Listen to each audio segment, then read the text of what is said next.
Welcome to Andhraprabha. నేను నాగేశ్వరి. పోటీ చేసిన ప్రతిసారి ఆయన నియోజకవర్గం మారుస్తారట. అలా మార్చిన ప్రతిసారి విజయం సాధిస్తారట.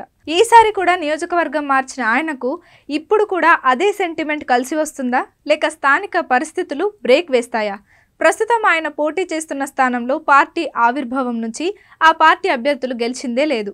ప్రకాశం జిల్లా ఎర్రగొండపాలెం నుంచి ఎమ్మెల్యేగా ప్రాతినిధ్యం వహిస్తున్న ఏపీ మున్సిపల్ శాఖ మంత్రి ఆదిమూలపు సురేష్ ఎన్నికల్లో పోటీ చేసిన ప్రతిసారి తాను పోటీ చేసే స్థానాన్ని మారుస్తూ వస్తున్నారు. అలా స్థానాన్ని మార్చి పోటీ చేసిన ప్రతిసారి విజయం సాధించారు. ఈసారి కూడా రానున్న ఎన్నికల్లో తన సిట్టింగ్ స్థానాన్ని కాదని మరో స్థానం నుంచి ఆదిమూలపు సురేష్ పోటీ చేస్తున్నారు. తొలిసారి 2009లో ఎర్రగొండపాలెం నుంచి పోటీ చేసి కాంగ్రెస్ నుంచి ఎమ్మెల్యేగా గెలుపొందారు. అనంతరం స్థానం మార్చి 2014లో సంతనూతలపాడు నుంచి వైసీపీ టికెట్పై పోటీ చేసి గెలుపొందారు. 2019లో కూడా ఇదే వరుస. సంతనూతలపాడు సిట్టింగ్ స్థానం వదిలి తిరిగి ఎర్రగొండపాలెం నుంచి వైసీపీ టికెట్పై పోటీ చేసి గెలుపొందారు. ఇక 2024 ఎన్నికల్లో కూడా ఇదే ఫార్ములాను అనుసరిస్తున్నారు సురేష్. ఈసారి కూడా తన సిట్టింగ్ స్థానమైన ఎర్రగొండపాలెం నుంచి కాకుండా కొండపి నియోజకవర్గానికి బదిలీపై వచ్చి పోటీ చేస్తున్నారు.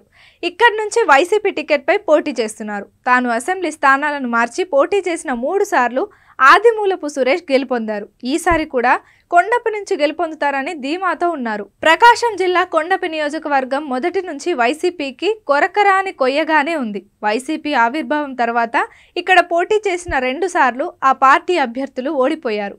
2019 ఎన్నికల్లో ఇక్కడ రెండోసారి పార్టీ ఓడిపోయిన తర్వాత కొన్నాళ్లు ఇన్ఛార్జిగా ఉన్న మాదాసి వెంకయ్య స్థానంలో వరికోటి అశోక్ బాబును నియమించారు.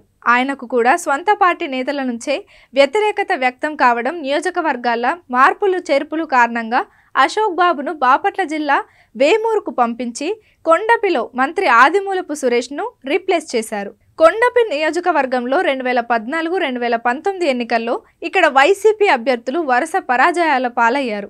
టీడీపీ ఆవిర్భావం నుంచి ఇక్కడ కాంగ్రెస్ 4 సార్లు, టీడీపీ 4 సార్లు విజయం సాధించాయి. వైసీపీ ఆవిర్భావం నుంచి 2 సార్లు పోటీ చేస్తే ఆ 2 సార్లు ఓటమి చవిచూడాల్సి వచ్చింది.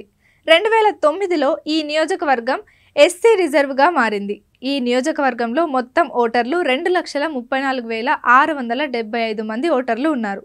సామాజిక వర్గాల వారిగా చూసుకుంటే ఇక కమ్మ ఓటర్లు అధికంగా ఉన్నారు. అత్యధికంగా 43,000 ఉంటే మాల సామాజిక వర్గానికి చెందిన ఓటర్లు 38,000 ఉన్నారు. ఆ తర్వాత స్థానంలో మాదిగ సామాజిక వర్గం ఓట్లు 29,000 ఉన్నారు. అలాగే రెడ్డి సామాజిక వర్గానికి చెందిన 25,000 మంది ఓటర్లు, అలాగే యాదవ 16,000, బలిజ 3,000, ముస్లింలు 3,000, ఆర్యవైశ్యులు 3,000 ఉంటే మిగిలిన వారు బీసీ సామాజిక వర్గాల్లోని వివిధ కులాలకు చెందిన ఓటర్లు ఉన్నారు. ఆదిమూలపు సురేష్ పోటీ చేసిన ప్రతిసారి అసెంబ్లీ స్థానం మారుస్తున్నారు. ఈసారి కూడా 4వసారి పోటీ చేస్తున్న కొండపి స్థానం కూడా ఇలా మార్చింది. అయితే కొండపి స్థానంలో ఈసారి ఆదిమూలపు సురేష్ గెలుపు కోసం చాలా కష్టపడాల్సి ఉందట. కొండపి నుంచి గత 2 పర్యాయాలు పోటీ చేసిన వైసీపీ ఓటమి పాలయ్యింది.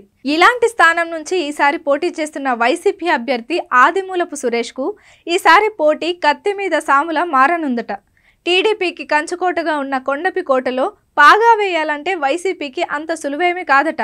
అయితే వైసీపీ ప్రభుత్వం అమలు చేసిన సంక్షేమ పథకాలతో పాటు ఓటమి ఎరగని నేతగా ఉన్న తాను కొండపిలో టీడీపీ కోటను బద్దలు చేయడం ఖాయమంటున్నారు ఆదిమూలపు సురేష్.